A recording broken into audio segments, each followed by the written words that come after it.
Alright then, let's finish this tier list off. But first, I didn't exactly make the Rift so I always make that picture. And I'm just actually going to do it like, on screen so you can see how it's like, make these pictures and, it's just someone actually doing this themselves for some point. I'll note by the way that for like the background for like these pictures, I actually just took like the dark green poster. And find this basically online for look for images basically. So, well, I found one about the indie games on top, but basically there we go.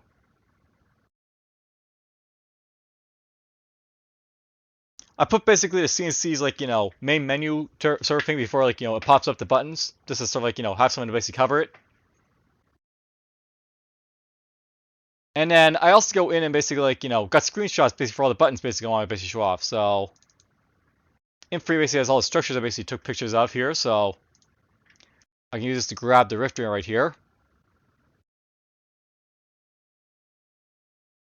That'll work just well.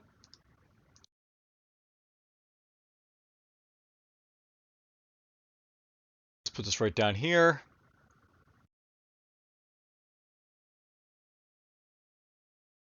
And there we go. It looks a bit fuzzy, but that's fine. So let's just go in here. We'll save this basically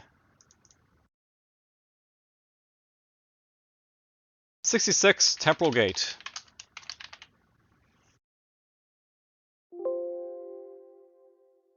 I lose my covers, but it's fine.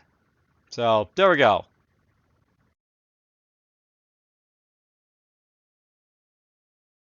We're just going to quickly go into normal view here. And hopefully I don't lose all my stuff when I basically do this, but I'm going to edit. And we're just going to basically add the temporal gate basically in. We'll save it. So there we go. Now I got the temporal gate right here. Because I really feel I should be rating it since it's sort of like an offensive weapon. Or utility one at least.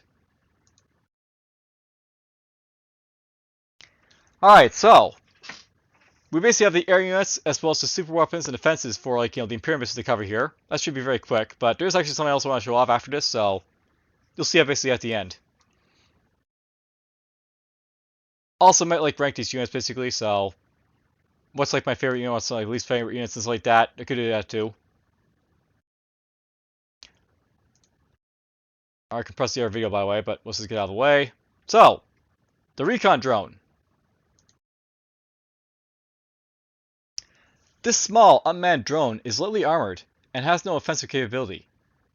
It is used solely to scout enemy targets. Now, I'll not actually really like and dislike the recon drone at the same time. I like the idea that the Imperium has a sort of mobile drone, but I really hate how lacking its sight range basically is. It's basically very minimal, the sight range for the recon drone, so even though it can actually see a lot, it really can't see a whole lot. So it's not like the range say a scout or a scout runner. But it's good enough that it really does deserve its recognition because it can basically go over mountains and stuff like that to scope out where the enemy basically is for you. Where do I want to put this guy?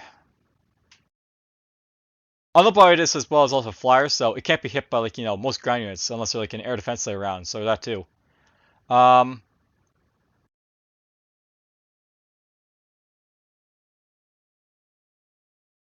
gonna put this one in mediocre because the thing about the scout runner and the scout and the sniper and stuff like that is that they're basically all able to see a whole lot more than say a recon drone basically can usually. And even though you can see over mountains and stuff like that and through trees and such, the thing about the recon drone is that basically it sort of suffers when you're basically just trying to see a whole lot of the battlefield. But it's not bad scouts, so at least it does its job. Alright, well, that's basically recon drone out of the way. Now we get to the EMP device. Now, the EMP device I actually did use, but I didn't really use basically in the game. So essentially, it costs 2,600 credits, which is basically very similar to the Power Striker for the Freedom Guard. And it's basically a flyer unit at this point here because, it's a flying like technical device. Researched under the strictest of secrecy, the electrical pulse device wreaks havoc on an enemy's computer communication system. If an EMP device is activated within the vicinity of a headquarters, that player will be temporarily locked out of their own controlled network. In other words, they will be rendered completely incapable of communicating with their troops. Now, I'm not entirely sure what this basically does, but apparently from the guide here, well, I guess it doesn't really tell you, but you get the idea. But it just replaces the hostage taker, and it's not one for one like the other replacements and stuff like that, but whatever. I think someone had said like the EMP device basically here. The idea behind it is that basically you can bring it up to an HQ and stop them from being able to build new units or command them and stuff like that. And that would be sort of an interesting idea, but you have to basically bring it up to the enemy HQ, much like you have to do a power striker to a tail jammer and stuff like that, which is not the easiest thing to basically do. It does fly though, so it does have that basically going for it though. So I'm gonna basically rate it being not deficient at least, because it's at least somewhat capable of being useful. But I'm not really sure basically how useful it basically is, so let's throw it in efficient. Alright, the Cyclone. So, as I already stated, this guy is a lot more expensive than the Outrider, and is fairly effective. So, this guy is basically a flyer, he's fast, he's got medium armor, he's got the Watt T2 neutron cannon, so basically he's like a neutron accelerator, except not as powerful. He's good against infantry and vehicles. Devastating damage from the sky, but still as a flyer, gets shot down easily. Swarms of these pretty much overrun small groups of units. Provides frequent reloading to ensure maximum efficiency. Tip: to flush out hiding enemy forces, usually to complete mission objectives, set Cyclones on search and destroy. Now, I'll note that compared to the Skybike, I really like the Cyclone because they're just so much more powerful, and they move fast enough that they do their job basically for the most part. I don't consider them to be more powerful than say an Outrider or an Avenger for example, but they still do their job well enough that I believe they're reliable in what they're basically set out to do. So we'll throw them right there. What's not laudable though is the Hades bomber. That's not a laudable unit at all. So immediately we're just gonna force it down to deficient. But we'll get into that in a moment. This read about its experience and stuff like that. So the Hades bomber. This heavy bomber moves slower than the Cyclone, but has a powerful payload of missiles with a large area of effect and high amount of damage. Replaces the Sky Fortress. So the Hades bomber basically fires Firestorm missiles, and quite a few of them, and it costs the same amount as the Avengers. But it does have a couple weaknesses to it. First is the fact that basically it's only got 150 HP as opposed to the Avengers 115. So it's very sort of weak basically compared to other aircraft, I guess we'll say. It's not a glass cannon, but it's not really that strong either. Now, something else with the Hades bomber here is that I've actually found that it it's kind of weak basically to actually use. You can't really use it to sort of bombard structures, which is basically what the sort of endgame air units for the Imperium the Freedom Guard basically are all about. Even the Outrider is used to sort of bomb buildings and stuff like that. But I found the Hades bomber is it's more useful for bombing units, which is useful, but I mean it's not really what I need an endgame aircraft basically for. Plus, I find its damage output is not really all that great either. When you basically consider the fact that if you basically fire multiple units, then sure it's great, but I felt it could have more damage potential basically to it. So for sure, I could imagine by the way it's a Hades bomber basically designed like the Valkyries from StarCraft's expansion. Then that'd be very awesome for a unit. But as they basically are, they're just deficient. So I don't think much of them. What I do think pretty well of though is the Sky Fortress. So let's read about them. So the Sky Fortress. These are one of the most expensive units basically in the game here, are 25 credits. The EMP device is basically more expensive, and I guess the Avenger is a little bit cheaper, but it's still a devastating unit for sure. So the Sky Fortress. It costs $2,500 or credits. It's a flyer. It's slow. It's heavy armored, and it's got the Area X plasma compressor, and it basically fires plasma. So, this guy's task is base destroy. This one is a bit too much. It can take down most buildings in 2 to 3 shots, but of course, due to its long reload, it should be used to complement our forces. Unless you have a few of those, which changes the scenario totally. Yeah, if you have a few of them, then that's a different scenario. So another thing about the Sky Fortress is that basically it's a heavy weapons platform that basically you can use to sort of destroy buildings air defense sites and stuff like that pretty easily, and base defenses too. Um, Basically the Sky Fortress is just like the Avenger, but it's a little bit slower. And instead of going back to reload its shots basically at a rearming dock, this guy basically instead this recharges manually where he basically is. Um, in a way, I think the Sky Fortress is basically weaker, but also stronger than the Avenger because it doesn't have to go back and forth between its base basically to rearm and stuff like that. But well, it's basically recharging and stuff like that. It's basically defenses too, so it's that as well. Um, I like the Sky Fortress. I mean, I use I use them quite a bit basically to beat the Togram mission for sure, as well as other missions. So it's definitely an excellent unit. So let's just throw it right there. All right, we're into the base defenses for the Imperium as well as their super weapons. As I already basically stated, the plasma turret is basically it's just weaker than the laser turret, and it's efficient because it can't actually deal with skirmish tanks and stuff that basically outranges it. So that's the thing about the Imperium's plasma turret. It has a sort of deficiency against skirmish tanks, and you think that against light vehicles skirmish tank it would at least be the same range as them, but no, it's actually outranged by them just by its size a bit. So let's just read about the the building here, I guess. So yeah, basically the light turret. Though somewhat different in nature, the laser and plasma turrets serve roughly the same roles.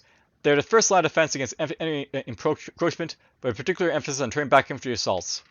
The plasma turret is somewhat better at dealing with armored vehicles, though neither will hold up against large groups. So yeah, the plasma turret is better, it's got more damage, but the thing about it is that it's not really really gonna be used against armored vehicles as much as um, you know, the Imperium Imperium's neutron accelerator. And you want to basically use against light vehicles is the thing, right? But the light vehicles basically outrange it, like the skirmish tank, and the spire bike basically can avoid it. So it feels like it's not that strong of a weapon that could be employed for the Imperium. So it's it's efficient in a certain regard. Next we have the heavy turrets here. So an upgrade to the basic base defenses for each side. They have a heavy rail platform for Freedom Guard, neutron accelerator for the Imperials. They're probably designed to deal with sophisticated vehicles opponents with regular turrets can't handle. The laser turrets can still be useful, however, as heavy turrets are not always best often ward off infantry. I agree with this, but I disagree with this, by the way. The thing about the base defenses, like the neutron accelerator and the Freedom Guard's heavy rail platform, they still do fairly good damage to infantry. It's just the fact that if the infantry are around, they're basically gonna absorb a lot of damage. It would be rather throwing out the vehicles and stuff like that. But they're still quite effective nonetheless. Basically taking out infantry if they aren't too plentiful, I guess. I was gonna basically talk about the air defense site, but I guess we talked about this first. So, well, I'll basically say because consider the neutron accelerator would be a fantastic weapon. So let's just throw it right up there and just throw it right there for now. You got the air defense site for the Imperiums here, I guess. So, in most cases, regular turrets cannot target flying units.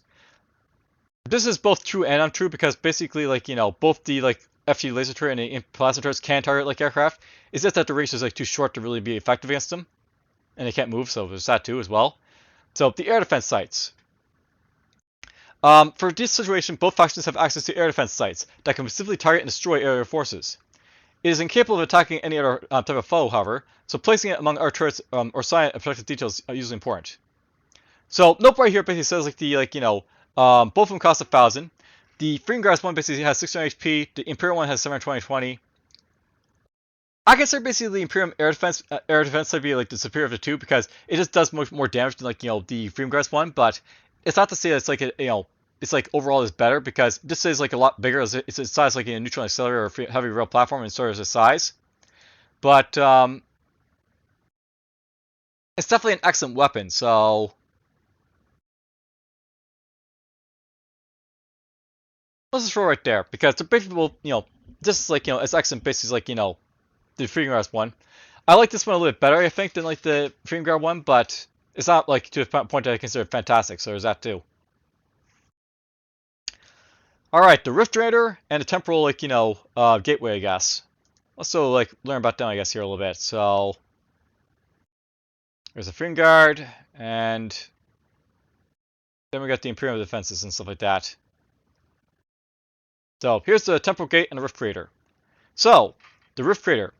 Note this basically costs twice as much as a Shockwave, like, vehicle for, like, the Freedom Guard. But it's basically got heavy armor. Its weapon is the Rift Raider. Its type is, of course, a Rift. And it's good versus anything. I think it's also good against air units, so I'm not really sure about that, but, I have to check that based myself.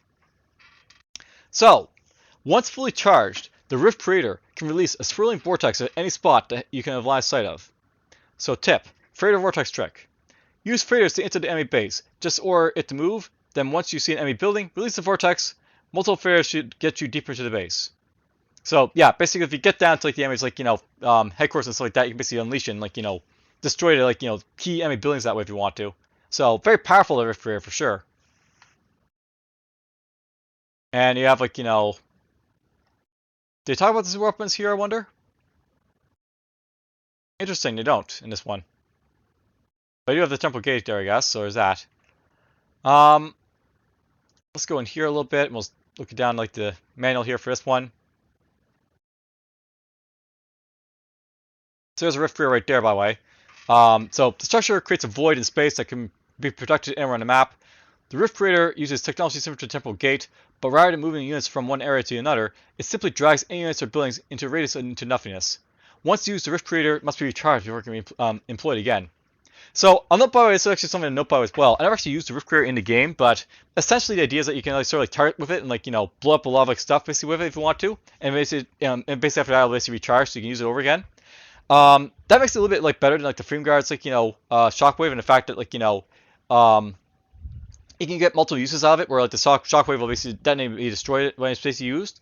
But at the same time, the recharge basically means you can't use it like the Shockwaves can, where basically the Shockwaves you can basically build multiple at once, right? So you can send basically multiple up to an enemy and blow them up that way. But with the Rift Raider, you basically have to like use it, wait for it to recharge, use it again, wait for it to recharge basically. So there's that going against it. But it's still pretty effective for what it basically does. And you saw how much of a nuisance it basically was for me to basically do it in the, my like campaigns and stuff like that. So still like an excellent weapon. So this is for right there. All right, so the Temporal Gate. And I'm just gonna pause the recording for one moment. So 1 moment. All right, I actually had to like stop recording there to sort of check on stuff, but whatever. I've only got one more thing to cover here, so we're almost done with like this tier list. So Temporal Gate. Task unit teleportation. Costs $1,800 or credits rather. Armor's medium. Unlike the invader troop transport, this Temporal Gate can send your units to anywhere on the map, which is very helpful for certain levels. The drawback is that I can only carry a few units at a time, and needs to recharge after each use. So I'll note that the Temporal Gate is basically very similar to like the Phase like runner, in that basically can be used to sort of like teleport like stuff wherever you need to go. And unlike with the Phase runner, it doesn't have to actually get there first to sort of like you do so. But it does have like a sort of disadvantage as well in the fact that like you sort of have to like know where you're basically gonna like drop your units, basically sort of like use it. Whereas with the Phase runner, you basically sort of like tilt it basically like go somewhere on the map and like you can basically like scout around with it and like unleash your troops basically after that to like know where you basically want to put them. But you sort of like it basically is the same thing as Phase runner like the Temporal Gate, except for the Temporal Gate has like a kind of like three units as opposed to like the Phase runner is like 5. Still very effective though for sure. I'm not basically I found like the Temporal Gate to be like it's useful, but unless like you have like say multiple of them, I guess they're not as useful as they could be. I have seen it be like been used to like do like really like devastating like things by the way, but how do I rate it? Here's the thing basically about the Phase runners by the way. If you have like the appropriate units basically inside them, they can do some devastating things with them, but do I consider any more than let's say this laudable I guess is a thing, so that's where I think I'm just gonna drop that one. So there's my tier list basically for like the arsenals of like Freedom Guard and like the Imperium forces, as well as the Freedom Guard Z Knights and the Shao Hand, I guess, as well. Now, I should probably note by this manual here that I'm basically like reading here. This is something you can actually download with like the the Dark Reign game here for sure, if you want to. It does have like some backstory basically as well for like the game as well. So Decline of Earth, you have like stuff like that. You can actually like find this basically online as well if you want to. Just basically go like the Google Dark Reign manual, and you go like to the Internet Archive basically get like stuff here about it, and probably there's like other places as well you can look around as well. But here's like the viewer. So basically here's like the manual basically online for the Internet Archive if you just want to read it this way. Okay, don't need all this stuff here, so let's get rid of it. We're just gonna save and download this now, so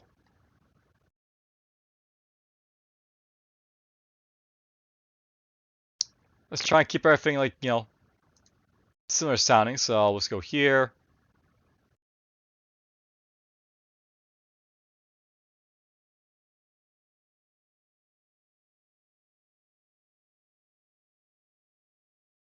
I kind of feel I should probably get rid of this like old list here for sure, because I only need to have both. So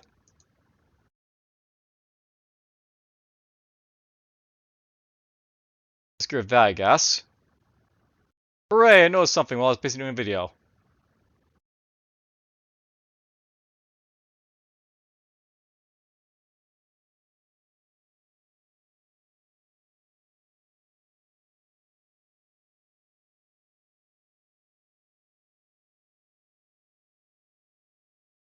And my internet decided to be slow apparently, so fun.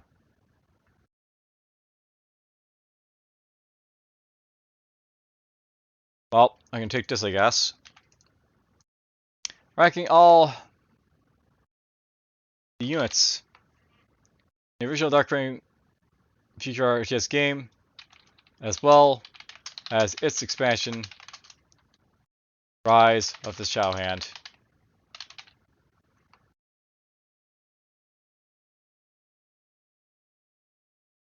And yeah, best I obviously called this before, I guess, but whatever.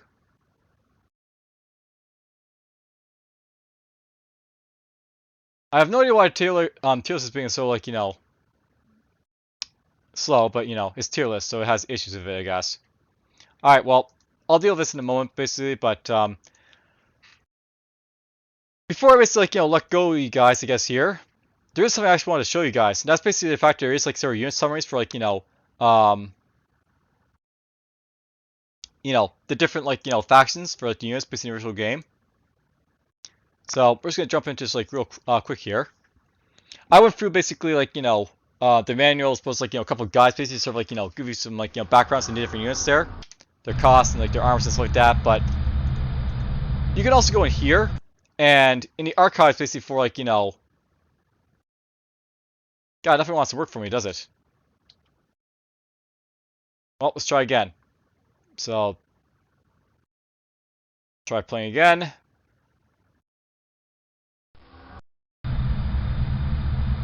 Single player, Dark Reign. Yes, in the archive here, you can actually see unit specifications and stuff like that. It doesn't really tell you anything about like the buildings and stuff like that, but in here you can actually get like information about like the infantry and stuff like that. So I could go say like vehicles and like say look up say like the plasma tank. So there we go. There's basically like the plasma tank is weapon propulsion. So origin. Plasma tanks became the principal symbol of Imperial enforcement during the early years of the Imperium Guard's uprising. The smooth, black outline was the product of streamlined design concept that was a trademark of the manufacturer Exignius, and gave the tanks an especially cold, inhuman appearance. And I have to say, I really do like the look of the tank, but that's supposed to like work better, I guess. And you gotta like look at all this stuff we're seeing here, sort of like learn about stuff. And apparently, flak tanks is basically infantry, but whatever. Does that mean the Amper's infantry? It is indeed. So there's the Amper. But whatever. Let's go infantry. Let's say like look at the martyr here. So basically, you can see about like martyrs and stuff like that.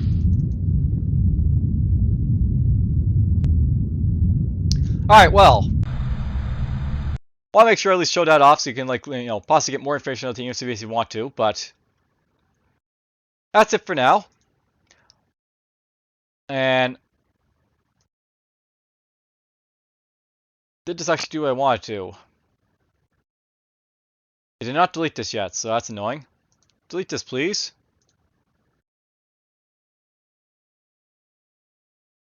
There we go, finally done.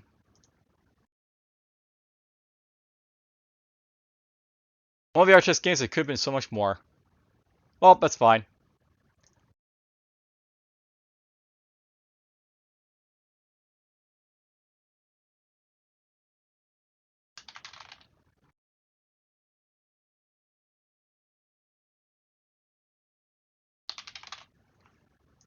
Alright, well, hope you guys basically enjoyed my, tier list basically for Dark Reign, as well as the other ones I've basically done. I think this will probably be the last one. I might do, maybe one more, perhaps, but, that'll just be for the heck of doing it, that one. But that's basically it for this one. Hope you guys basically enjoyed it. That's all I can really say. So take care.